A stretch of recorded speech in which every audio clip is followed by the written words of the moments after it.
Hello students, online classes में आपका स्वागत है। तो स्टूडेंट्स, आप लोग वीडियो को तो अच्छी तरह देख ही रहे हो और बहुत कुछ सीख भी रहे हो। I hope you will do the best in your any lecture. Then today we start the second type of active voice. I think the simple sentences you have read already. And today we start interrogative sentence. I think simple sentence जैसे I write a letter, मैं आपको एक बार याद दिला देता हूँ। ये एक सेंटेंस हुआ, आई राइट अ लेटर। इसमें मैंने ये कहा था ये सब्जेक्ट है, ये वर्ब है और ये ऑब्जेक्ट है, तो पैसिव बनाना बहुत आसान है। और वो शायद अगर आप एक बार दिमाग में बिठा लो कि ऐसे होता है तो पूरे टाइम आप एक्टिव से पैसिव कभी भूल नहीं सकते। सीधी सी बात है, इसको वहाँ पे ले जाओ और इसे यहाँ पे लाओ। अदला बदली करनी है दोनों की। और आप हर बार ये देखो कि यहाँ पे प्रोनाउन आ गया, तो मैंने चार्ट सिखाया ऐसे कि सब्जेक्ट ऑब्जेक्ट, आई तो मी, ही तो हिम, सी तो हर। ऐसे जब मैंने सिखाया है तो आपको कोई प्रॉब्लम नहीं होगी। ये आई जैसे ही उठ के जाएगा तो भैया यहाँ पे उठकर आने में ये अपना रूप यानी फॉर्म बदल लेगा। और फॉर्म बदलने वाले समय आपको पता होगा कि आई जब आया तो यहाँ पे आप मी कर देते हो। सब ये सिखा ही चुके हैं कि जब भी इस एजेंट को, इस ऑब्जेक्ट को, आप सब्जेक्ट को ऑब्जेक्ट बना रहे हो तो बाई अक्सर लगाते हैं। ये ए लेटर तो यहां ले आए, कोई दिक्कत नहीं होगी। A letter. बीच वाला मसौदा मैं फर्स्ट फॉर्म का लेके आया हूं कि आई राइट ए लेटर, तो यहां पे राइट को आपको मैंने चार्ट के माध्यम से सिखा दिया। फर्स्ट फॉर्म है तो ले जाओ इज, एम और आर में। ए लेटर है तो आपको मैंने पहले कहा जितने भी ही, सी, इट और सिंगुलर जो भी हैं उन तमाम वर्ब के लिए आपको इज लेना है। तो ए लेटर कितना वचन हुआ? एक वचन। राइट का हमने कहा कि हमेशा थर्ड फॉर्म लेना है, पास्ट पार्टिसिपल फॉर्म आपको बनाना है, यानी पीपी। हर एक वर्ब का यहाँ पे पीपी डालना है, पास्ट पार्टिसिपल डालना है। तो a letter is written by me, तो शायद क्लियर हो गया होगा। इस तरह से जैसे मैं ये बात कहूं कि दे मेड ए ब्रिज, उन्होंने एक ब्रिज बनाया, उन्होंने एक ब्रिज बनाया। ये सब्जेक्ट हुआ, ये वर्ब हुई और ये ब्रिज ऑब्जेक्ट हुआ। बात यही है कि ये ऑब्जेक्ट को यहाँ पे ले जाइए और इसको यहाँ पे। पर अब की बात ये, मैंने पिछले दिन ये सिखा दिया था कि जैसे ही दे आए तो उठा के ले जाने की जरूरत नहीं है, शार्प कर दो जगह पे ही, ताकि आगे झंझट ही न हो। ब्रिज को इधर ले आओ। मैड वर्ब की सेकंड फॉर्म चार्ट में आपने सीख लिया। वर्ब की सेकंड फॉर्म है वो वॉज, वर में जाती है तो वॉज वर। ए ब्रिज है तो एक वचन के लिए वॉज। अगर बहुत सारे वस्तुएं हैं तो वर, तो ए ब्रिज के लिए वॉज हो जाएगा और वर्ब के थर्ड फॉर्म मैड हो जाएगी और ये आपका पैसिव बन गया। क्या आपको कोई दिक्कत आई? नहीं आई, किसी तरह से कोई दिक्कत नहीं आएगी। ये सेंटेंसेस थे। अब मैं, यानी कहने का मतलब पिछले दिन ऐसे मैंने सिखाया, सम वन, समबडी, एनीबडी, एवरीबडी, जो भी आया उसको हटाया। Somebody somebody took a thing, took a pen, took a thing, ऐसे लिया। ये आया somebody, ये took और ये thing, ये ऑब्जेक्ट, ये वर्ब और ये सब्जेक्ट। बनाने वाले समय कोई परेशानी नहीं, इधर उधर करने की बात हो रही है तो ए थिंग को यहाँ पे ले आइए, और उसके बाद में टुक आपकी सेकंड फॉर्म है तो ए के लिए वॉज है, ए थिंग के लिए वॉज है, वॉज टेकन हो जाएगा, a thing was taken, full stop. यानी यहीं पे पैसिव कंप्लीट हो जाता है और ये somebody बाय somebody नहीं लिखा जाता। तो शायद इस बात को समझ रहे होंगे, ये तो था पिछले दिन हमने बात बताया था। इसके बाद सिंपल सेंटेंस अगर करें तो सिंपल सेंटेंस में अगर एक फर्स्ट टाइप सिंपल सेंटेंस की लेते हैं तो सिंपल तो ऑलरेडी वैसे हमने बहुत सारे एग्जाम्पल बता दिए, फिर भी मैं आपको डबल ऑब्जेक्ट वाले टाइप और सिखा देता हूँ, जिसमें अगर डबल ऑब्जेक्ट आ जाते हैं तो सिंपल सेंटेंस देखो। ये तो सिंपल सेंटेंस है ही। मैंने ये भी बात कही, मैं एक एग्जाम्पल और ले लेता हूँ कि मैं ऐसे कह दूँ, किसी भी ऐसे नॉन पर्सन को लेता हूँ, जैसे Potter, max, Potter max many pots in a day. एक दिन में घड़े बनाने वाला बहुत से घड़े बना देता है।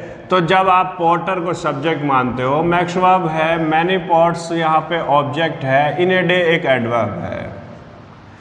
लाएंगे तो ऑब्जेक्ट को ही, एडवर्ब को नहीं लाएंगे। तो यहाँ पे हो जाएगा पैसिव बनाने वाले समय कैसे लिखोगे, मैनी पॉट्स, मैनी पॉट्स। इसमें आप ऐसे बनाओगे मैनी पॉट्स को, विमल जी, तो मैनी पॉट्स यहाँ पे ऑब्जेक्ट हो जाएगा, और मैक्स जो है वो वर्ब की फर्स्ट फॉर्म है। तो आपको श्योर नज़र आ रहा होगा कि यहाँ पे आर मैड कर दिया जाएगा, आर मैड, आर मैड और इन ए डे, ऐसा आपका सेंटेंस हो जाएगा। ये हो गया, बन गया पैसिव। नेक्स्ट जो है मैंने एक टाइप बताई थी जिसमें अभी हमने लिखा, जैसे एवरीबॉडी, एवरीबॉडी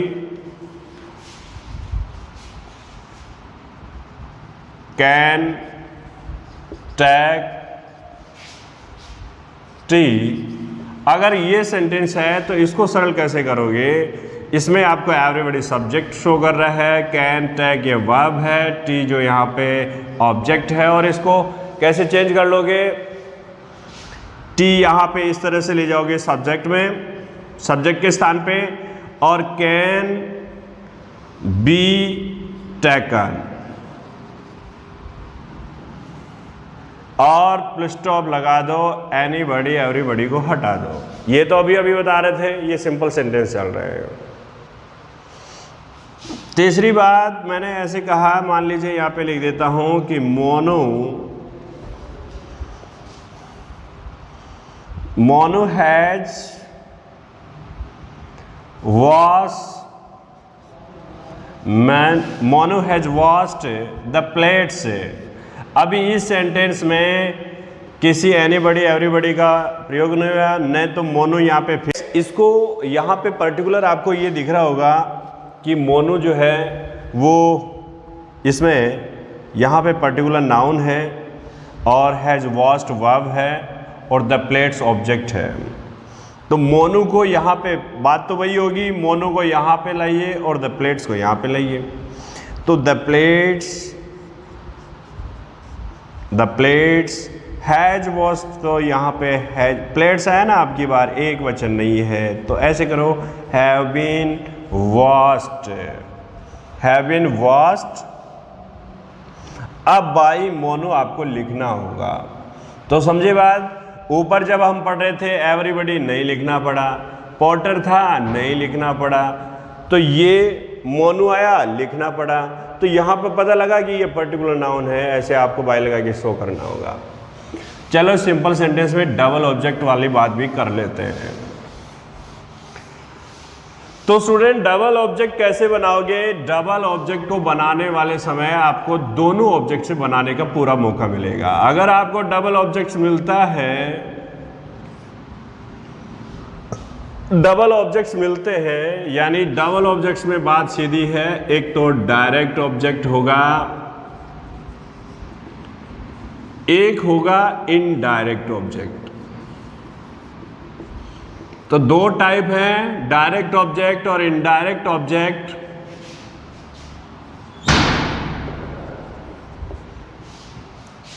अभी देखिए इनडायरेक्ट ऑब्जेक्ट जिसमें एक ऐसे आपको पर्सनल प्रोनाउन जो है वो मिलेंगे, पर्सन से संबंधित जो प्रोनाउन है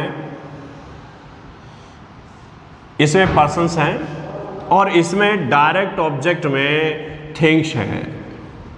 थिंग्स हो सकते हैं या फिर कोई एनिमल्स हो सकते हैं, ऐसे यहाँ पे आपको डायरेक्ट ऑब्जेक्ट में मिलेगा। आप किसी भी ऑब्जेक्ट से बना दीजिए, नो डाउट आप कुछ भी बनाने पे इट मीन्स दोनों ऑब्जेक्ट से ही आपका एक्टिव। जैसे मैं एक सेंटेंस बताऊं कि एक्टिव वॉइस का एक सेंटेंस ले लेता हूं जिसमें मैं यूं लिख दूं कि राजा gave me a chocolate। आपको ये सेंटेंस दिख रहा होगा, राजा gave me a chocolate। इसमें राजा सब्जेक्ट आपको पता है, गे यहाँ पे वर्ब है, मी ऑब्जेक्ट है, और ए चॉकलेट भी यहाँ पे ऑब्जेक्ट है। तो हो गए ना एक सेंटेंस में कितने ऑब्जेक्ट? दो ऑब्जेक्ट हो गए। अभी देखिए ये मैंने कहा कि इनडायरेक्ट ऑब्जेक्ट वो है जिसमें पर्सन्स है, यहाँ पे मी एक व्यक्ति है इसलिए ये इनडायरेक्ट ऑब्जेक्ट है, और चॉकलेट एक थिंग्स है इसलिए ये डायरेक्ट ऑब्जेक्ट है। आपको पूरी छूट है किससे बनाना चाहते हैं। जैसे मैं पहले इससे ही बनाऊं, ज़्यादा बेटर हमेशा पर्सन्स को यानी पर्सन्स वाले ऑब्जेक्ट को लेकर आए, यानी इनडायरेक्ट ऑब्जेक्ट को बनाते हैं तो वह बहुत अच्छा लगता है। बाकी दोनों ही सही होते हैं। जैसे चेंज तो वही है, आई बनाना पड़ेगा जब मी को इधर लाओगे और राजा को उधर ले जाइए। मी का आई आपने बना लिया, फिर वर्ब की ये सेकंड फॉर्म नज़र आ रही है तो यहाँ पे आई वॉच, गेव का थर्ड फॉर्म गिवन हो गया, और यहाँ पे देखो इधर ले जाना इसके स्थान पे तो ले जाइए बाय राजा और ए चॉकलेट। हो गया clear? I was given by Raja A chocolate. अभी देखो बहुत से स्टूडेंट चाहते हैं कि मैं इसे ऐसे लिखूं, I was given a chocolate by Raja. अभी राजा ने चॉकलेट दी है। I was given a chocolate by Raja. तो आप इस सेंटेंस को इस तरह से भी बना सकते हैं। ये ए चॉकलेट जो लास्ट में पड़ी थी इसको यहां पे ले आए आप, तो ये इस तरह से हो गया। तो इसमें भी कोई गलती नहीं है, आप ये भी सही मान्य करेंगे, ये भी सही है। चलो इनडायरेक्ट ऑब्जेक्ट से हो गया। इसके बाद में अपने लेते हैं डबल ऑब्जेक्ट में, डायरेक्ट ऑब्जेक्ट से जो है ए चॉकलेट। ए चॉकलेट वाला देखो, a chocolate was given to me by Raja. कोई दिक्कत आई आपको? ये भी सही है, यानी आपने अब की बार जो बना दिया वो किससे बना दिया? थिंग से, डायरेक्ट ऑब्जेक्ट से बना दिया।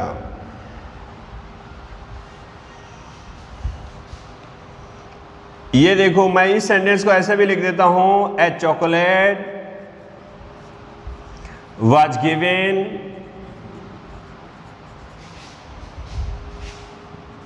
बाय राजा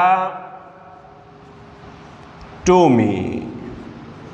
अभी देखिए ये भी सही हो गया, इसका मतलब यहाँ पे कोई अंतर नहीं आ रहा है, टू मी बाय राजा पहले आगे। यहाँ पे ये जो लास्ट में अपना प्रेडिकेशन बना रहे हैं, यहाँ पे कोई दिक्कत नहीं आ रही है, ये ऐसे बन जाएगा। तो आपने डायरेक्ट से इनडायरेक्ट ऑब्जेक्ट दोनों ऑब्जेक्ट से बनाने का कार्य किया है ऐसे सेंटेंस में, जैसे ही is sending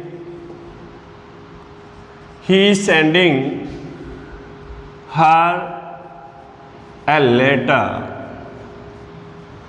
सेंटेंस में देख रहा है, ही सब्जेक्ट है, इज सेंडिंग वर्ब है, हर ऑब्जेक्ट है, और ए लेटर क्या है, ये भी ऑब्जेक्ट है। ये इनडायरेक्ट ऑब्जेक्ट है, ये डायरेक्ट ऑब्जेक्ट है। आप जिससे भी बनाना चाहें, याद होगा स्टूडेंट्स, हर को जब यहाँ पे लाओगे यानी इसके स्थान पे, तो हर का क्या होना है, सी होना है। और इसके बाद में ईज आया है तो सी के साथ ईज ही आता है, सी इज सेंडिंग की। अभी ईज आ गया तो याद रखो, आपको चार्ट में दे रखा है बीइंग लिखना, सी इज बीइंग ए लेटर और बाय हिम कर दिया, कोई दिक्कत नहीं होगी आपको इस तरह से। She is being, sorry verb नहीं दिख रही है आपको इसमें, she is being sent, she is being sent a letter by him. Now clear, ऐसे सेंटेंस हो जाएगा। अभी देखो, she is being sent a letter, तो she is being sent by him a letter, ऐसे भी आप कर सकते हो।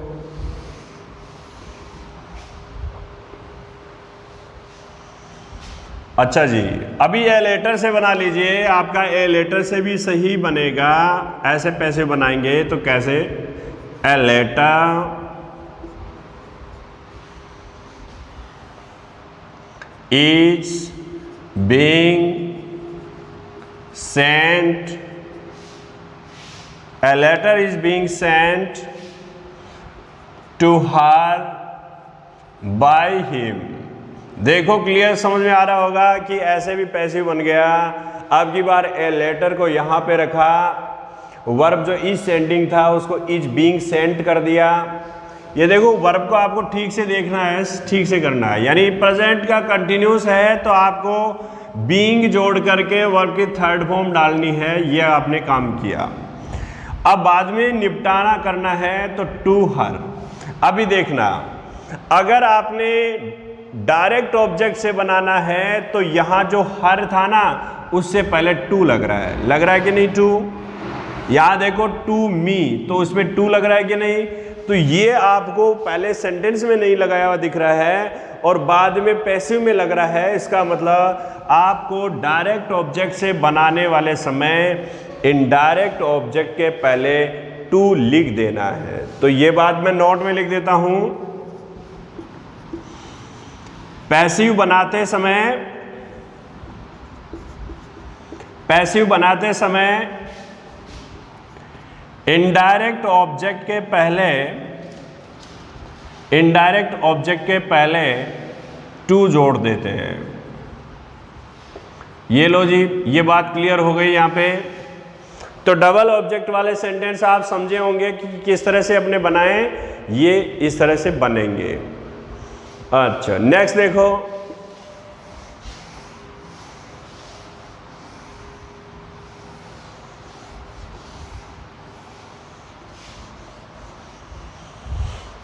अब डबल ऑब्जेक्ट, ये सिंपल सेंटेंस थे।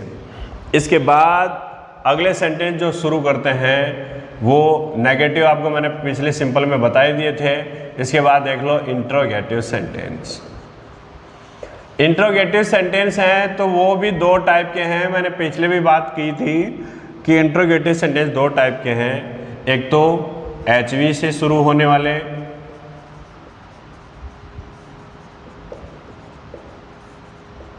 और दूसरे हैं WH वर्ड से शुरू होने वाले।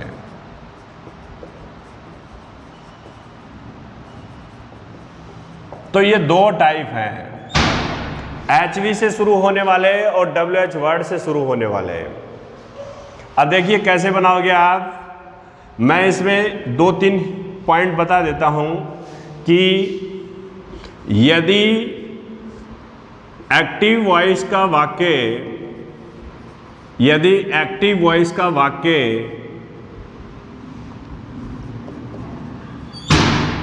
प्रश्नवाचक हो, यदि एक्टिव वॉइस का वाक्य प्रश्नवाचक हो तो पैसिव भी प्रश्नवाचक रहेगा।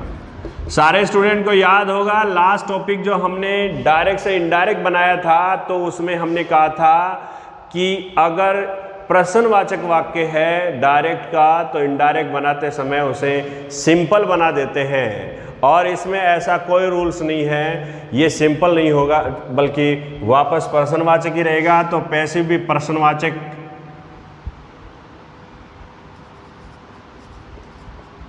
होता है। एक बात हो गई क्लियर। अगली बात लिखो। अगली बात में ये होगा कि प्रोनाउन में चेंज, प्रोनाउन व वर्ब में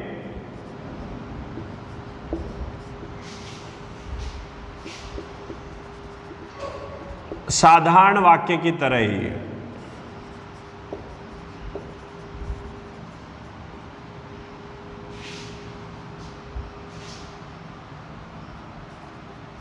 बदलाव करते हैं।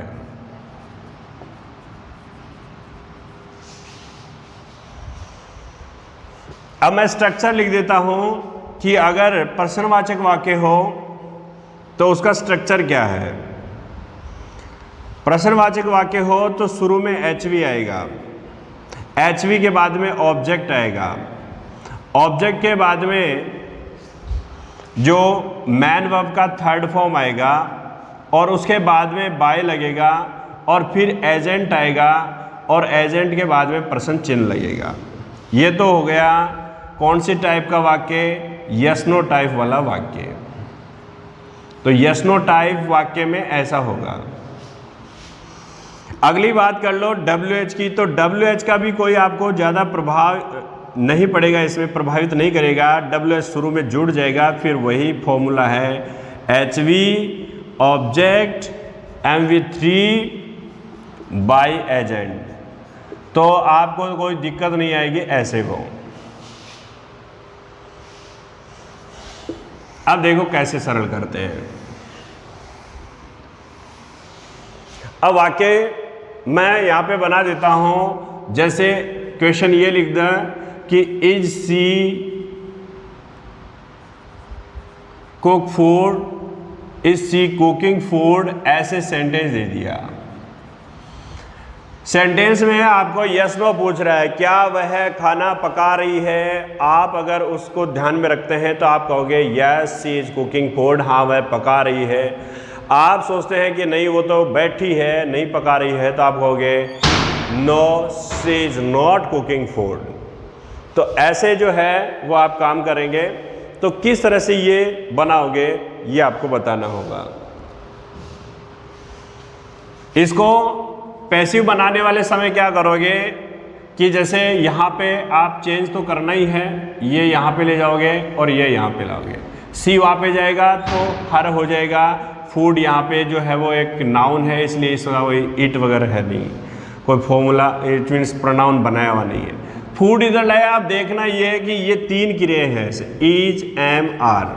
कौन सा सूट होता है फूड के साथ, तो हम कहेंगे कि इज ही होता है जी। इसलिए इस इज को देख करके इज नहीं उतारा है, फूड को देख करके हमने इज ही उतारा है। Is food. अब देखो मैंने कहा था इज एम आर है, तो आगे अब आपको बीइंग जोड़ना है। हमेशा बीन और बीइंग जो वर्ब है ये वर्ब की थर्ड फॉर्म, मैन वर्ब की थर्ड फॉर्म के पहले लगनी है। यानी ये वर्ब के थर्ड फॉर्म के पहले लगेंगे। पहले का मतलब ये जैसे बीइंग है हर कहीं लगा दो, फूड के पहले लगा दो आगे लगा दो, ऐसा नहीं है। वर्ब की थर्ड फॉर्म यहाँ जैसे कुकिंग है, इसका थर्ड फॉर्म बनाएंगे तो ये कुक्ड होगा। अभी आप यहाँ पे ऐसे कर दो कि ये कुक्ड जैसे ही वर्ब के थर्ड फॉर्म लगाए ठीक उसके पहले बीइंग लगाए।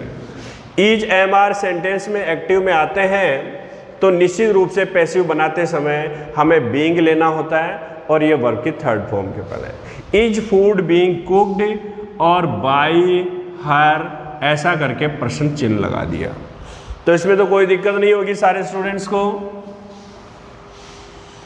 अब देखिए मैं इसी टेंस का एक सेंटेंस और डालता हूं, जैसे मैं यूं लिख दूं कि is he cutting the trees, is he cutting trees. अब यहां पे पूछ रहा है कि क्या वह पेड़ काट रहा है, इसका मतलब एक पेड़ की बात नहीं है।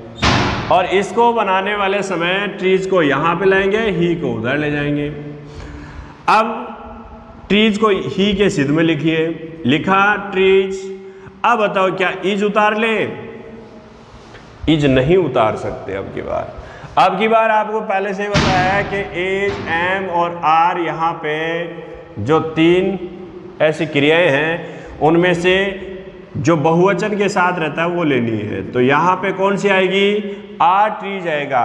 आर ट्रीज फॉर्मूला तो वही है, इज एम आ रहा है तो बीइंग लगाओ, और कट का आपको फॉर्म मालूम ही है, तीनों फॉर्म COT यानी कट है, तो ऐसे आपको जोड़ना। Are trees being cut by him, ऐसे बनाना है।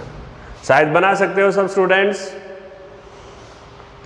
अब कोई सा भी ले लीजिए, चाहे आप ले लीजिए, यहाँ पे मैं ले लेता हूँ कैन से ले लेता हूँ, विल सेल से ले लो, कोई दिक्कत नहीं है। Can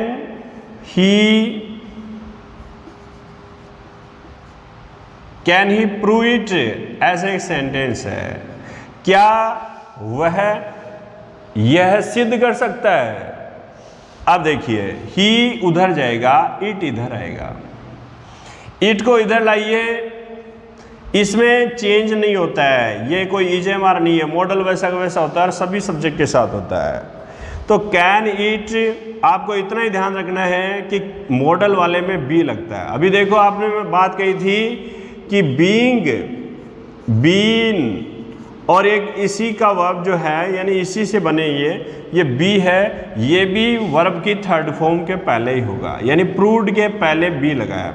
can it be proved, अब बाई हिम होगा, बाई हिम। तो ये सेंटेंस हो गया।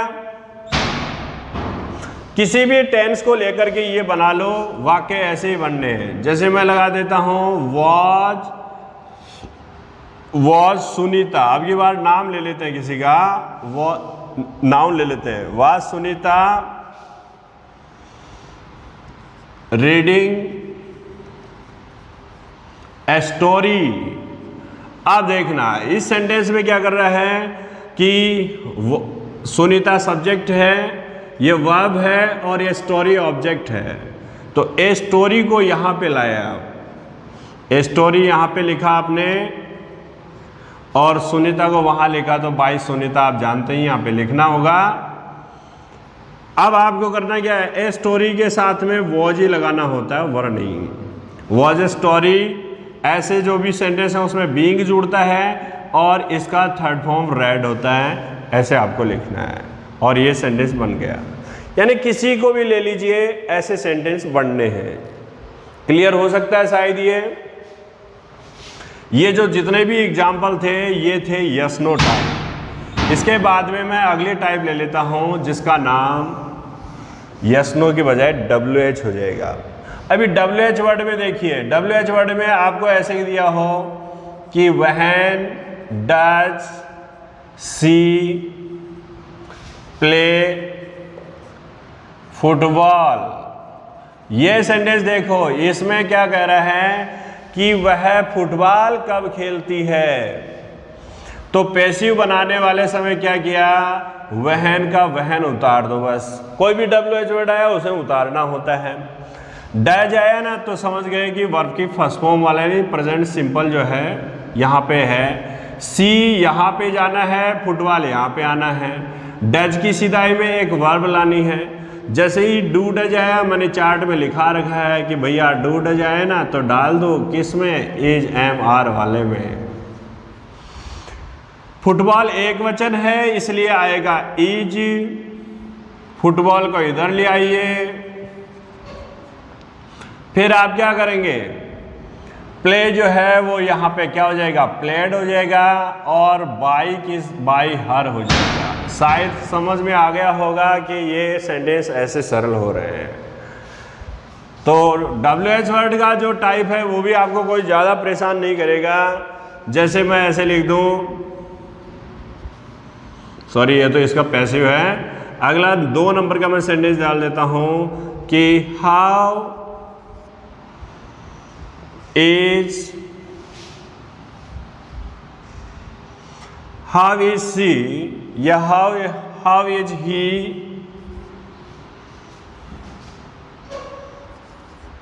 Making tea. ऐसे सेंटेंस दिया। अब की बार हाउ से शुरू हुआ, how is he making tea, वह चाय कैसे बना रही है। तो यहाँ पे देखिए हाउ का हाउ में ऐसे उतार दिया, इज आया, तो यहाँ पे देखना टी। अभी देखो ये टी यहाँ पे इसकी सिदाई में यानी टी लिखेंगे हम। टी को देख करके आप देखो कि ये वाला सेंटेंस शुरू है, इज एम आर वाला जो वर्ब शुरू है तो टी के साथ भी इज ही आता है। तो हाउ इज टी, और बीइंग मैड बाई हिम, ऐसे सेंटेंस सरल हो रहा है। तो आपको कोई दिक्कत नहीं आ रही, WH वर्ड को ऐसे के ऐसे उतारना होता है, बाकी सेंटेंस को सरल करना होता है जैसे किया जाता है। मैं आपको एक बार देखो हटा के बताता हूँ। ऐसे हटा दिया मान लो, तो अभी अभी हम थोड़ी देर पहले यही तो सीख रहे थे, वाकई यही तो सीख रहे थे, यस नो टाइप तो सीख रहे थे कि साइक्रिया से शुरू होते हैं उनको ऐसे सरल करते हैं। ये देखो हटा देता हूँ, ऐसे ही तो सीख रहे थे। तो ये सेंटेंस वही चल रहे हैं। अब कौन से ऐसे WH वर्ड हैं जो बदल जाता है, और वह है हु का प्रयोग करने वाले समय होता है। थोड़ा वट वाला भी चेंज होता है। देखो जैसे वट से बनाता हूँ, जैसे मैं ऐसे कहूँ कि what is Mohan, what is Mohan doing. अभी देखना इसमें ये सेंटेंस हुआ व्हाट इज मोहन डूइंग, तो इसे कैसे आपने सरल किया। इसमें क्या है व्हाट, तो यहाँ पे उतार दीजिए वर्ड। इसमें मोहन तो सब्जेक्ट है, लेकिन आप सोच रहे होंगे कि इसका ऑब्जेक्ट कहाँ है। तो भैया ऑब्जेक्ट तो यही है, क्योंकि मोहन क्या कर रहा है, तो ये क्या जो क्वेश्चन एलिमेंट है वो स्वयं में यहाँ पे ऑब्जेक्ट ही शो हो रहा है। इसलिए आप आगे ऑब्जेक्ट कहीं ढूंढने जाए नहीं, आप यहाँ पे ऑब्जेक्ट ऑलरेडी ले आए हैं जो शुरू में ही पड़ा है। अब आपको देखना इतना है कि आपको तो मोहन को उधर ले जाना है, तो उधर ले जाओ भाई। यहाँ पे बाई मोहन आपने लिख दिया, पर्सन चिन्ह लगना ही है। अब निपटाना किसको है, इज को, डूइंग को। तो कैसे निपटाओगे, is being, what is being, और यहाँ पे डन हो जाएगा। ये लीजिए आपका क्या बन गया, पैसिव बन गया। तो ऐसे सेंटेंस भी आपको बनाने होते हैं जो वर्ड से शुरू हो। तो अगली बात करें, हु से शुरू है तो क्या करें। हु से शुरू हो तो आपको 2-3 मिनट देखो। हु से शुरू हो तो इस फॉर्मूला को अपनाइए। फॉर्मूला क्या हो कि आपको लगाना है बाय होम, उसके बाद में HV,